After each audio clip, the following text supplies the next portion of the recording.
तर ई चलन विरोधात वाहतूक संघटना आक्रमक झाली आहे। कोल्हापुरात वाहनांसह आरटीओ कार्यालयावर धडक मोर्चा काढण्यात आलेला आहे। त्या मोर्चामुळे शहरात वाहतूक कोंडी झाली आहे। ई चलन कर आकारणी रद्द करण्यासाठी आज रात्रीपासून वाहतूकदार बेमुदत संपावर जाणार आहेत। तर शिवाय रस्त्यावर उतरून वाहनांसह चक्काजाम आंदोलन करण्याचा देखील या आंदोलनकर्त्यांनी इशारा दिलाय।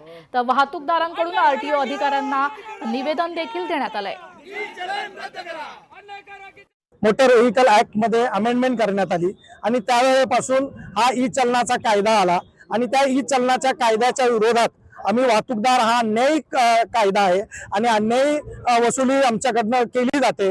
जे केलेलं नाही त्याची वसुली आमच्याकडे केली जाते। त्याच्या विरोधात आम्ही आंदोलन पुकारलेलं आहे आणि हे ई चलनच्या विरोधात आंदोलन आहे। हा ई चलन हा अन्यायी आहे।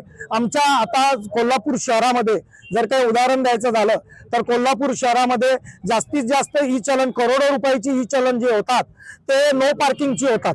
मुळामध्ये पार्किंग व्यवस्था या ठिकाणी दिलेली नाही आहे।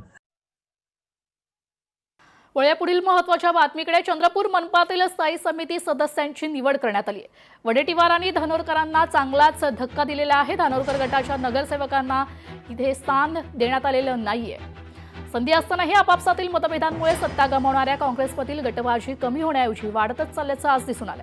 चंद्रपूर मनपातील स्थायी समिती सदस्यांची निवड करण्यासाठी आज महासभा बोलवण्यात आली।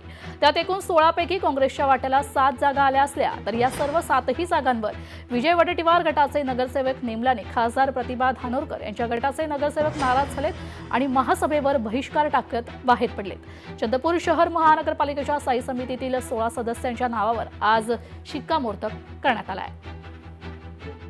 स्थायी समितीच्या सदस्याची जी निवड झालेली आहे ही निवड अयोग्य पद्धतीने झालेली आहे असं माझं म्हणणं आहे। काँग्रेस पक्षाच्या नेत्यांनी जी नावं प्रपोज केली होती किंवा सुचवलेली होती त्या नावामध्ये बदल करून काँग्रेसच्या गटनेत्यांनी इथे सभागृहामध्ये स्वतःच्या मर्जीने नावं दिलेली आहे। एकाच प्रभागातले 2-2 नगरसेवकाचे नावं स्थायी समितीच्या सदस्यासाठी त्यांनी सुचवली आहे आणि त्यामुळे आम्ही बहुतेक नगरसेवकांनी या गोष्टीचा आम्ही बहिष्कार केलेला आहे आणि सभागृहातून वॉकआउट केलेला आहे। काँग्रेस पक्षाकडून मी गटनेता म्हणून आता 7 जणांची निवड केली आहे आणि पुढच्या वर्षी अजून 7 जणांचं नाव टाकणार आहे आणि असं 5 वर्ष आपल्याला भेटणार आहे आणि प्रत्येक वर्षी आपण 7 जणांचं नाव टाकले पण तर सर्व कोरम पूर्ण होऊन जाते आणि त्यामध्ये महिला बाल कल्याण मध्ये या कमिटी टाकू शकते, झोन मध्ये टाकू शकतो आपण, असं काही बरेच कमिटी आहे आणि आपण सर्वांचं एक वेळ नाव टाकू शकत नाही कारण की आपल्याकडे 7च येत आहे। महानगरपालिका स्थायी समितीमध्ये काँग्रेस पक्षाकडून 7 नाव येत आहे आणि 7 नाव हे जे आले आपल्याकडे पक्षाकडे ते आपण 7 नाव सुचले आहे तिकडे।